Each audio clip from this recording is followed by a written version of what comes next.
You're listening to the Mind Over Murder podcast. My name is Bill Thomas.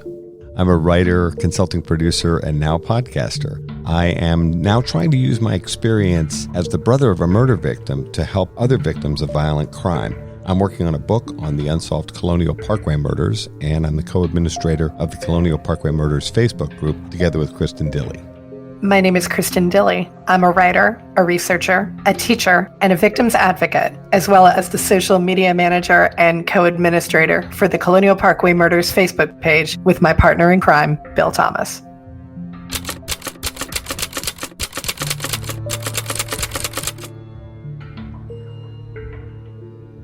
Welcome to Mind Over Murder. I'm Kristin Dilley. And I'm Bill Thomas.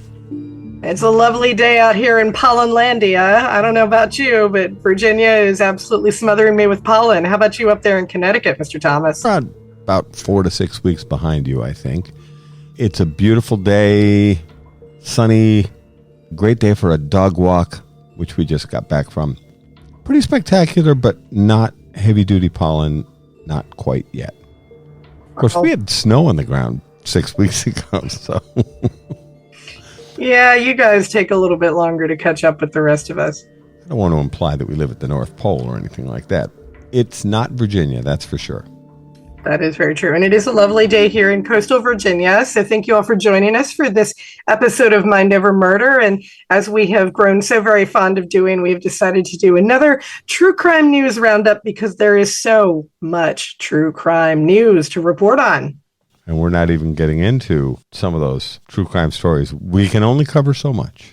Right. And it is always a little bit of a trial trying to figure out what exactly do we need to cover in this episode. We decided to pick some of the big hard-hitting stories. And the one that has definitely captured my attention more than any other right at the moment is the trial of Doomsday Mom, Lori Vallow, for the deaths of her children, Tylee Ryan and JJ Vallow.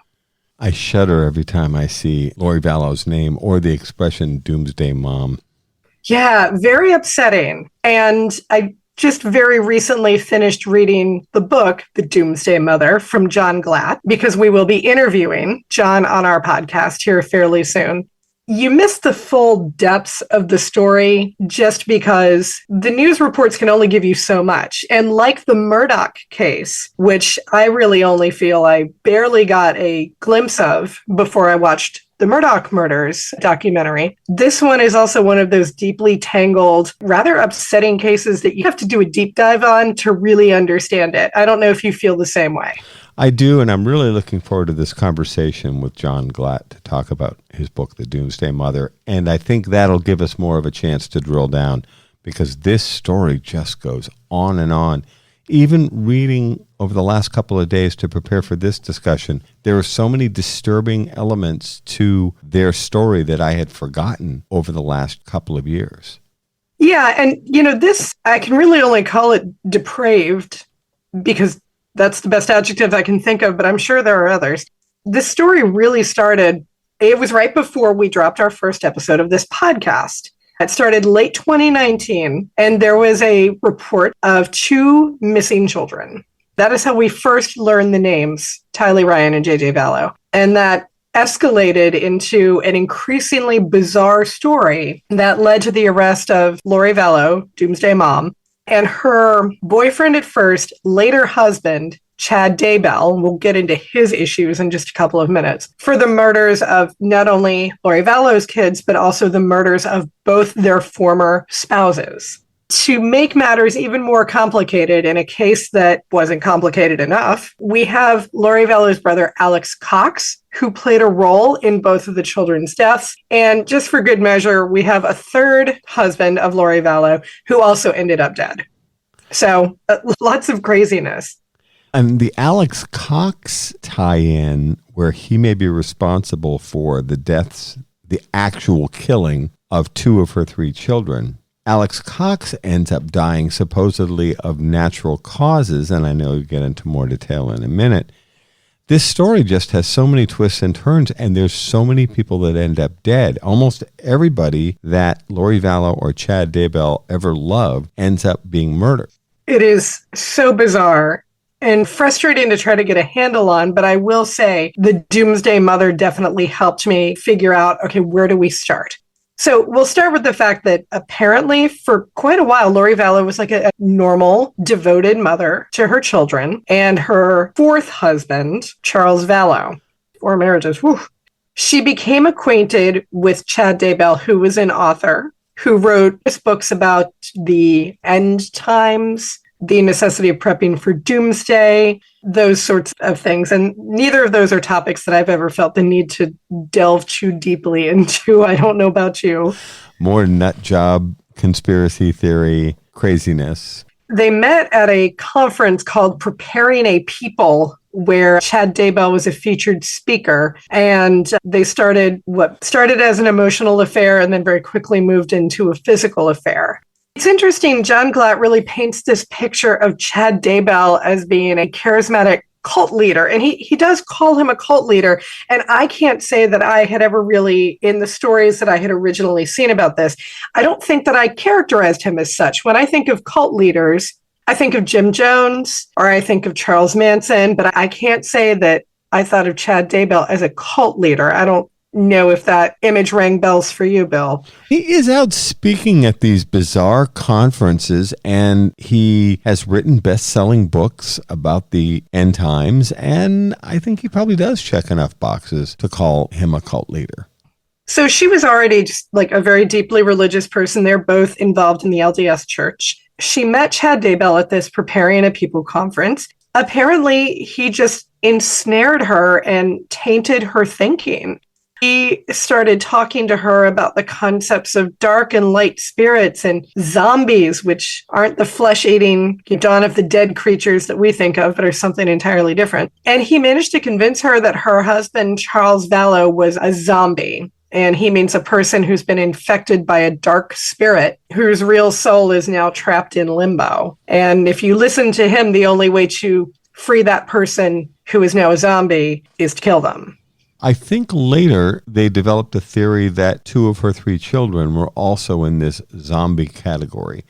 And the only way, as you said, to free them is to murder them.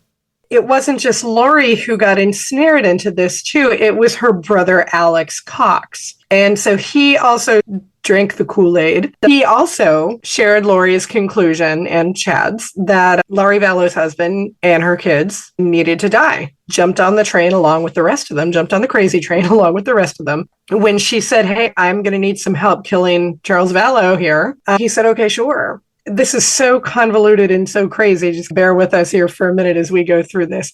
She called Alex Cox and said, I'd like your help in killing my husband. She called her husband over to her townhouse to come see Dilley and JJ. When he arrived, her brother, Alex Cox, shot him to death and then inflicted himself with a superficial head wound to make it look like he had been attacked by Vallow so that they could argue that it was self-defense. And so the 2 of them claimed that Charles Vallow had come at Alex with a baseball bat and Alex had shot him in self-defense, which the police always found a little bit hinky, but they couldn't really do a whole lot about it at that point. So now Lori's free of her husband. And at that point, Chad Daybell murdered his own wife, Tammy. I'm sitting here shaking my head. The whole thing just gets so weird. It really, truly is. It looks like initially her death was ruled as natural causes, but after Dilley and JJ's bodies were found, her family rightfully said, I'm not sure about that. Can we get an exhumation? And her body was exhumed and an autopsy was performed. And last I heard, and I think this only came out just last week, her cause of death was revealed to be asphyxiation. Which sure doesn't sound very natural to me. So now we're down 2 spouses, but Lori Vallow does have 3 children. Dilley and JJ still lived in the home. Colby at this point had grown up and gotten married.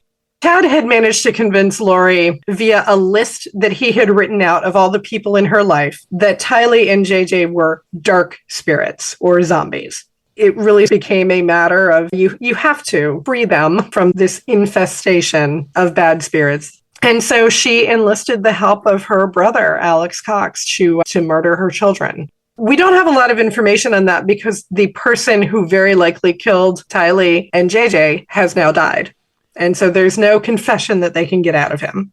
I've seen new reports that describe testimony that an area sheriff offered just in the last week or two. I know we try to avoid getting graphic here on Mind Over Murder, but the descriptions of the condition of these two kids whose bodies were found on property owned by Chad Daybell were so horrific. Yeah. You could tell that these officers, who have seen a lot, were just so completely horrified by how these bodies had been abused. It was just completely mind-blowing just how badly these children and then their bodies were treated by Lori Vallow, Chad Daybell, and her brother Alex Cox. It was horrifying. It's not details that we need to get into because they are so graphic and so awful. Anybody who's interested, I'm sure, can just dig that up on social media or any current news site. Ultimately, the children were killed. Dilley was buried in Chad Daybell's pet cemetery, and JJ was murdered and placed in a wrapping of duct tape and then stuffed inside multiple trash bags and buried by the pond on Chad Daybell's property. So they were not in the same place. They were in two separate locations on the same stretch of property. As we mentioned earlier, Alex Cox died of natural causes, assumedly natural causes, shortly after the murders of the children. So we do not have answers on what exactly happened. Given the track record of these two individuals, I challenge the idea that Alex Cox died of natural causes. This doesn't pass the smell test for me. I'm telling you, if they go back and take another look at Alex Cox and the circumstances of his death, I do not believe he died of natural causes. I believe that his sister and her husband are likely responsible for Alex Cox's death. He supposedly had a heart attack, but it's awfully convenient that he died of a heart attack shortly after being involved in these brutal murders. At least 3 people that he may be directly responsible for killing. And then he conveniently expires. I guess you could indirectly tie him to the death of Lori Vallow's third husband, Joe Ryan. He did actually go after Joe Ryan with a taser at one point, and he tased him so badly that apparently it caused heart defects and heart issues for the rest of Joe Ryan's life. So even though Joe Ryan died of a heart attack, you could indirectly, if you really wanted to, tie Alex Cox's attack of Joe Ryan into his eventual death from heart issues. We believe that Alex Cox, Lori Vallow's brother, is responsible directly for the murder of her then husband, Charles Vallow. And we also believe that he's responsible for killing her 2 children. And then he conveniently dies. Yeah, it's a mess. It's a total mess. At that point, Lori Vallow and Chad Daybell hopped to Hawaii, which was a place that both of them really liked. They were married in Hawaii and then decamped there. I'm sure they thought it was permanently. After the police in Rexburg, Idaho, attempted to perform a welfare check on Dilley and JJ.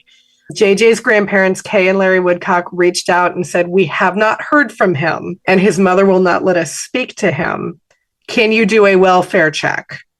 And after a lot of hemming and hawing and, "Oh, the kids are safe," and this, that, and the other thing, the police eventually said, "You're going to need to produce these kids. You need to produce them. We need to see them." And rather than do that, they took off to Hawaii. I thought the Hawaii thing was weird, too, because I lived in Hawaii as a kid. And it does feel like you're on the other side of the world.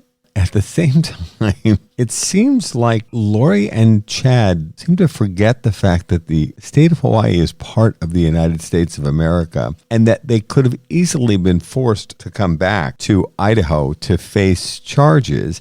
It isn't like they flew off to some South American country where there's no extradition.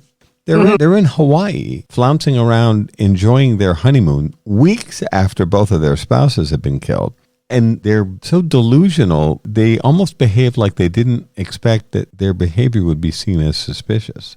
It just is very tone deaf in that way. I definitely remember when we were first starting the podcast, the ongoing search for those two kids and waking up every day to monitor the crime news and going, I wonder if this is the day they're going to find their bodies. And then, of course, the next question became, so where are Lori and Chad? But I do remember the day that they were ultimately arrested in Hawaii and brought back to the mainland.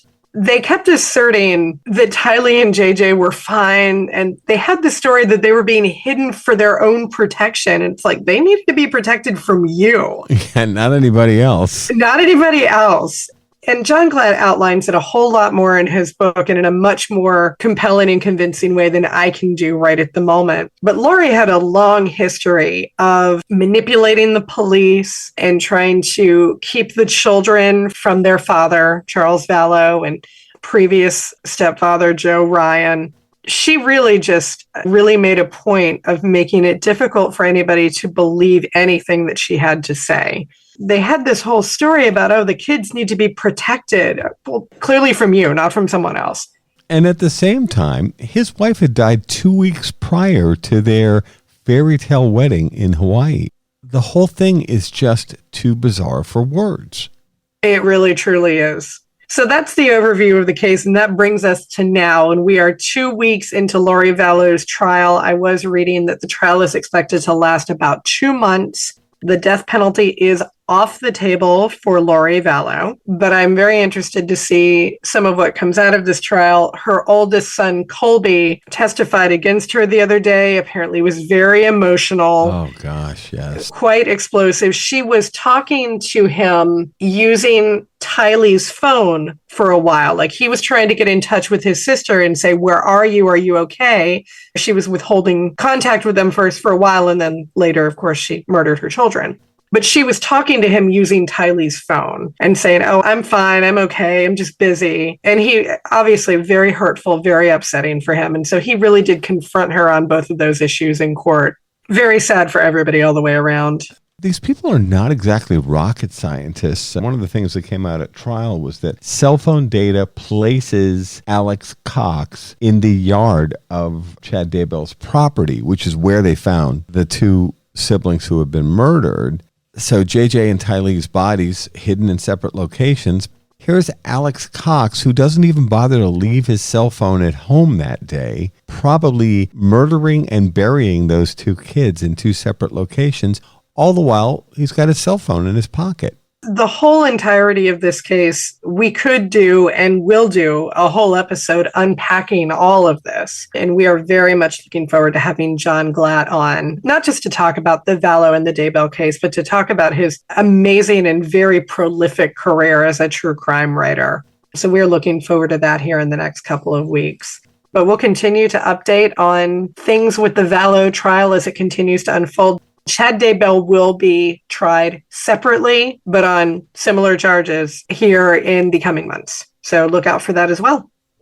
Another case we've been following pretty closely is the Phoenix Canal Killer case.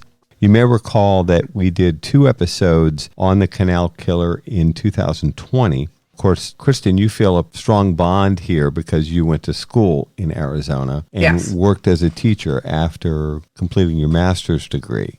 Yes, that's right. I went to ASU, go Sun Devils, and I did teach for 3 years in Phoenix. So yeah, this is definitely a case that is near and dear to my heart. So the latest news is that a jury has found longtime suspect Bryan Patrick Miller guilty of 6 counts of murder in the deaths of Angela Brasso and Melanie Bernis in Phoenix in the cases that we now know as the Phoenix Canal killings.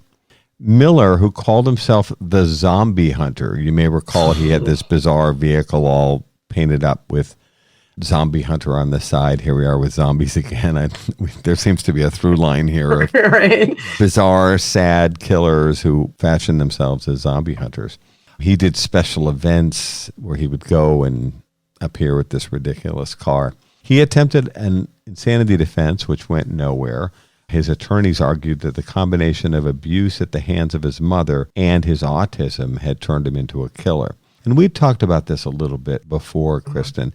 I certainly understand that the abusive behavior of Miller's mother is extremely disturbing. She had shown him pornography as a very young boy, very violent films, which were completely inappropriate for a little kid.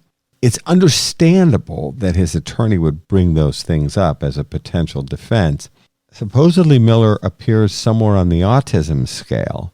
As you were saying recently, Kristin, you can't say just because someone's autistic that they are now going to end up being serial killers. It seems like a ridiculous contention. It's the same sort of defense of someone who says that person has a mental illness or mental issues or however you want to say it. Clearly, you can hear the air quotes under issues. And that means that they're somehow more prone to violence. That is just not true. The idea, the audacity that any defense attorney would say, oh, essentially his autism made him do it.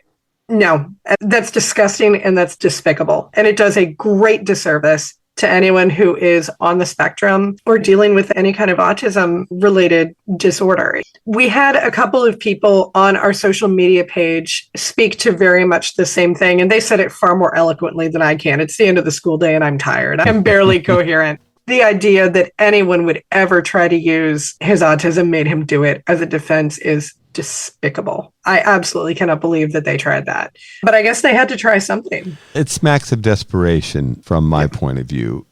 Bryan Patrick Miller was guilty up and down and sideways in the Phoenix Canal killings. His attorney had to try whatever they could to offer a defense. It was a pretty feeble defense. It went nowhere. Judge Suzanne Cohen didn't buy any of this, and she found Miller guilty on all 6 counts, and he faces the death penalty. Arizona is a death penalty state. So that's a possibility. As we know, death penalty cases tend to be very protracted, though, so it's often years before someone's actually sentenced to death. And this was a bench trial, which took many months. I still have friends in Phoenix, and every week since January, when the bench trial started, I have sent something to my dear friend David and said, what's going on with Canal Killer? Like, anything yet? Anything yet? Tell me more. And he just reached a point where he was sending me everything that he could possibly find so that he didn't have to, he didn't have to field my texts anymore. He could just send me whatever. He did send me an article actually just this morning. I haven't had more than a minute to look at it. I guess his defense attorney is arguing that life in prison, it's fine. It's fine. Life in prison is the better thing to do. You don't have to go for the death penalty. And again, I know that's his role as his attorney. I get that. Our criticisms shouldn't be taken as implying that we think that Bryan Patrick Miller deserves anything less than a vigorous defense. He's entitled to that legally.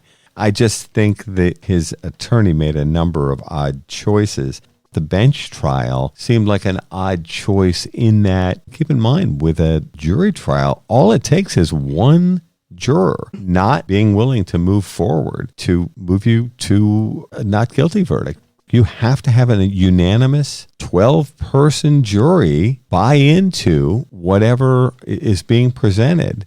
I thought the bench trial strategy was a strange choice.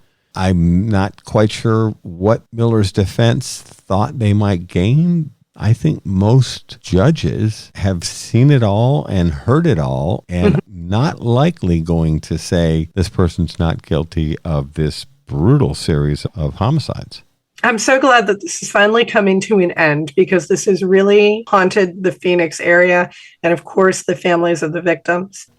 I think it's going to be very interesting to see what ultimately does become of this. Does it become a matter of life in prison without parole for Bryan Patrick Miller, or does it become a case for capital punishment? It will be very interesting to see. You're listening to Mind Over Murder. We'll be right back after this word from our sponsors.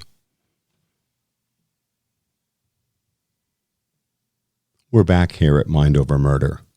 We do encourage you, if you haven't done so already, to listen to our coverage of the Phoenix Canal killings. That was our second season of Mind Over Murder, I believe. I think you're correct, 2020. And we did have an interview in there with Colleen Fitzpatrick, our very own resident rocket scientist, who did she did the DNA and genealogy work for this. And this is unbelievably cool for her to see this go all the way from we don't have a name to now we have a trial and a verdict.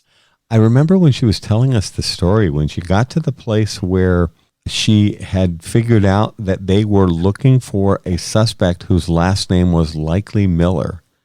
She really knew she was onto something. And this is several years back, so investigative genetic genealogy was still fairly new. And of course, Colleen is one of the originators of this technique. This is a case that she worked on in the early going of investigative genetic genealogy. So it's a fascinating story. I think this is a great outcome. This isn't going to bring back Angela Brasso or Melanie Bernas, but I think it hopefully will provide a small measure of justice in that case. Absolutely. And in the continued saga of the Richneck shooting here from January 6th, we do have charges that were finally filed against Deja Nicole Taylor. She is the mother of the 6-year-old school shooter. And because the Daily Press and various other media outlets have named her, we are as well. So she has been indicted by a grand jury in Newport News on 2 charges of child neglect and reckless endangerment. And she did turn herself over to the Newport News police as arranged with her attorney and was released on bond that same afternoon. The felony charge is for child neglect. And then I think bizarrely, the firearm charge, this is allowing a minor to have access to an unsecured firearm. Somehow in Virginia, that's a misdemeanor charge. I think that is very problematic as well. I think there should be 2 felony charges in this case. The grand jury is going to continue investigating whether charges should be filed against anyone else in this case, and that does include members of the Richneck Elementary School administration. Eagerly looking forward to the results of that. There was some reporting from the Daily Press, and again, I'm eager to hear more about some of the issues that we have talked about from early on in this case. And this is about the behavior plan that was put in place to have a family member attend school with the 6-year-old shooter. The story revealed that plan was revisited after winter break, with the decision being made that it was no longer necessary for an adult to attend class with him. And I think we can all see right now that it was necessary. It is still unclear from the reporting who set that behavior plan in place, because again, parent attending school with child is not a typical accommodation. And it is still not clear who decided that the 6-year-old did not need parental accompaniment any longer. That person, I think, definitely needs to be asked, I'm sorry, what was your thinking on this? As Abigail Zwerner's court case proceeds, I think we may get to the bottom of some of this, because these are really important questions. You had said that you have worked with a number of special ed teachers, and the people that you've talked to have said they've never heard of an accommodation like this where a parent was supposed to be with this child. It's worth noting, by the way, we're still not naming the child. We are now naming the mother because her name has been reported in the media. I think if the Zwerner case moves forward, as I expect that it will, these kind of questions will be asked and I hope answered in the future. It needs to. The sequence of events here, the return from winter break was January 3rd. Okay, everybody came back at the same time, high school, elementary, everyone else. On January 4th, this kiddo smashed Abby Zwerner's cell phone. So he can't even keep himself out of trouble for one day. He served a 1-day out of school suspension for smashing her phone on January 5th. And the next day, January 6th, he returned to school with a 9mm handgun and he shot his teacher. That is unconscionable. And this kid's out of control. I'm not even sure this kid belongs in a mainstream elementary school classroom. In some good news on this front, as we continue the saga, here, Abby Zwerner was honored on the floor of the Virginia Senate and hailed as a hero for the actions that she took on January 6th, in which she herded her 18 students to safety after she was shot, before making her way to the front office to ask for help. Bravo to her. An amazing story. Couldn't ask for anything, any greater honor for her. That's fantastic. Right after all of this information came out, then came another story. which all of us at school, like every educator that I know, is following this case because we're very interested in what all is going to happen. The day that this next story came out, a bunch of us were sending links to it back and forth to each other through text message to make sure that everybody had seen it, because it's very interesting. The family of a student who was in Abby Werner's classroom at the time of the shooting has filed a complaint against Newport News Public Schools with the Department of Education. Now, here's why. The student and the family, those are unnamed at this time, are being represented by attorney Harold Belkowitz. And this is according to reporting from WTKR 13 News Now. Mr. Belkowitz was investigating every incident at the school that led up to the January 6th shooting of Abby Werner. Quote, "We are aware of numerous incidents of bullying, harassment, and assault by students at Richneck Elementary School during the months leading up to the January 6th, 2023 shooting. School and NPS administrators chose to ignore ongoing parent complaints about such intolerable conduct. Concerning student behaviors went unaddressed, and the school system did not take necessary measures to stop or prevent it." That sounds pretty fair to me, yeah? It does to me, too. One of the things I'm wondering about is this is only one student being represented by the attorney. I'm wondering if other students within the classroom, there were 18 kids in the classroom that day, if they may be joining in this lawsuit via attorney Belkowitz or filing a larger or independent lawsuit. The Newport News school system is in for a world of hurt. They have botched this situation from top to bottom. And now, in addition to having Abigail Werner suing them, you now have the students' parents whose kids were in that classroom that day, who obviously lived through an incredibly terrifying thing, seeing their teacher, who apparently was very popular and well-liked by the students, nearly shot to death in front of them. I could see 18 different sets of parents joining in this lawsuit. They have every right to go after Newport News. Newport News has failed on so many levels. And it continues to do so because there's more to this story, if you can believe that. So this attorney filed a formal complaint against Newport News Public Schools with the Department of Ed after school employees and administrators repeatedly failed to turn over requested education records to that family for that lawsuit. Families are allowed access to their education records. That's part of FERPA, Family Educational Rights and Privacy Act.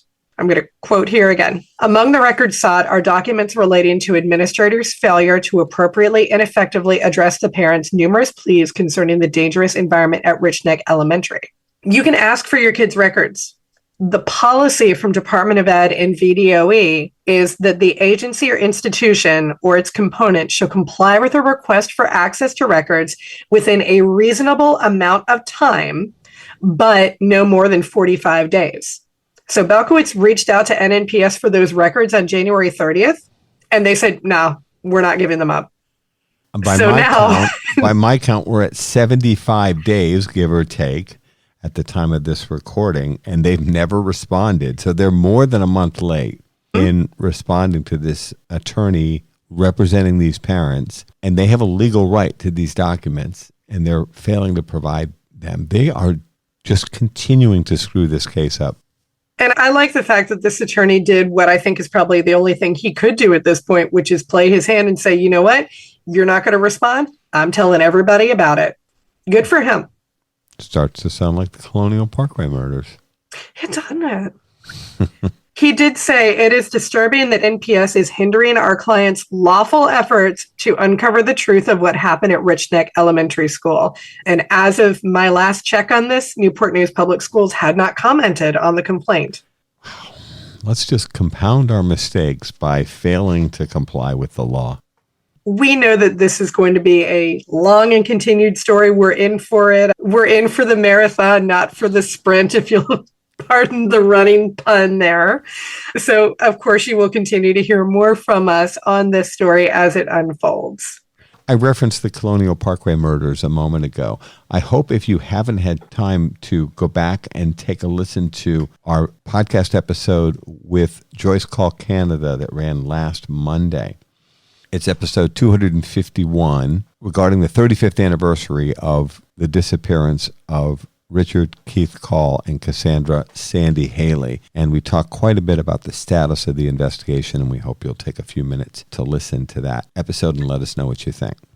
We have irons in the fire. We have things that we're percolating, but that's going to be things that Bill and I are working together on over the summer, and we are looking forward to bringing you more information and more coverage on the Colonial Parkway murders.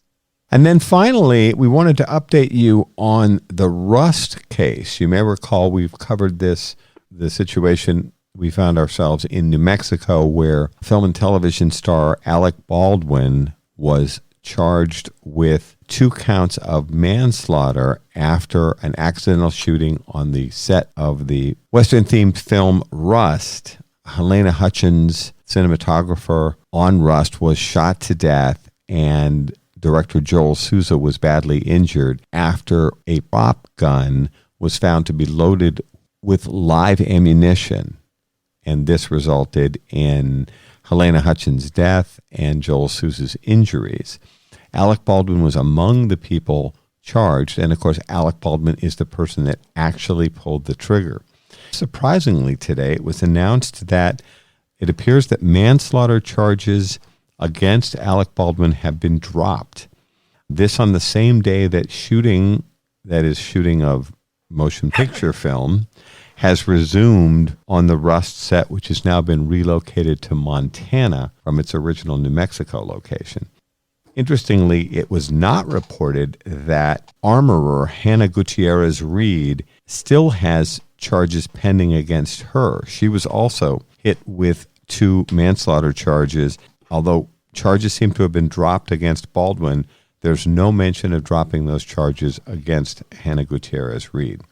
David Halls, the first assistant director on set who was responsible for overall safety, had pled guilty unsafe behavior on the set, and he was only sentenced to 6 months unsupervised probation, which is essentially nothing at all. Perhaps tying in all of these charges being dropped one by one, not one but 2 separate prosecutors have stepped down in this case so far, which is not a good sign. Keep you posted on what we're seeing here. It appears that Alec Baldwin may end up walking. There was a civil suit and a substantial settlement to Helena Hutchins' widower, and he's ended up becoming an executive producer on the Rust film. And whatever cash settlement was involved there appears to have been paid. In terms of criminal charges against Baldwin, they seem to be dropping one charge after another. I don't know how I feel about this, honestly. And clearly, it doesn't matter how I feel about it. But for the interest of this podcast, we read the affidavit, and it is so clear that he was so negligent on so many things. I understand he's Alec Baldwin. He is a famous actor. He's got amazing, probably very well-paid attorneys who are working behind the scenes to make sure that this goes away. I really do feel that he is very much culpable, and I'm a little disappointed. I don't mean to sound cold-blooded or bloodthirsty or anything like that, but I just feel like that's wrong. Really, something else needs to happen, and it shouldn't just be, let me pay a ton of money to the victim's widower. I just feel like something else needs to happen there. I don't know. Are you in the same boat with me, or are you? I think all 3 of them, Alec Baldwin, Hannah Gutierrez Reed, and David Halls, are all responsible, and I believe they all should be held to some appropriate standard. I think all 3 of them are culpable in this terrible accident. No one intended to shoot their cinematographer to death and badly wound their director, both of whom were standing directly in front of Alec Baldwin when he fired this gun so carelessly. But at the same time, David Halls, who handed him the gun, and Hannah Gutierrez Reed, who was responsible for all the guns on set, they committed grievous errors that resulted in a woman's death. And you can't get around that. And Alec Baldwin pulled the trigger. It's shocking to me that it seems like there isn't going to be any justice in this case. We'll see what happens with the remaining charges against Hannah Gutierrez Reed, who I think should be held accountable, but I don't see how she's more responsible than Alec Baldwin. He's the producer. He was the actor on set at the time. And you just said it very nicely. This doesn't feel like justice to me. No, not in the least. We'll keep you posted on what we're hearing regarding the charges in this tragic shooting, and we'll report back to you as we can. There is so much true crime news, but we can only report on a small portion of it, and this is our small portion for this week. We hope you've enjoyed this True Crime Roundup. If you like what we're doing with the podcast, please do leave us some 5-star ratings and reviews. And thank you to everyone who has done so far. We got some beautiful reviews that just made me blush. They may even have made Mr. Thomas blush too. And again, thanks everybody for your kind words about us crossing the 1 million plays threshold here at Mind Over Murder. We really appreciate all of your kind words and terrific reviews. That's going to do it for this episode of Mind Over Murder. We'll see you next time.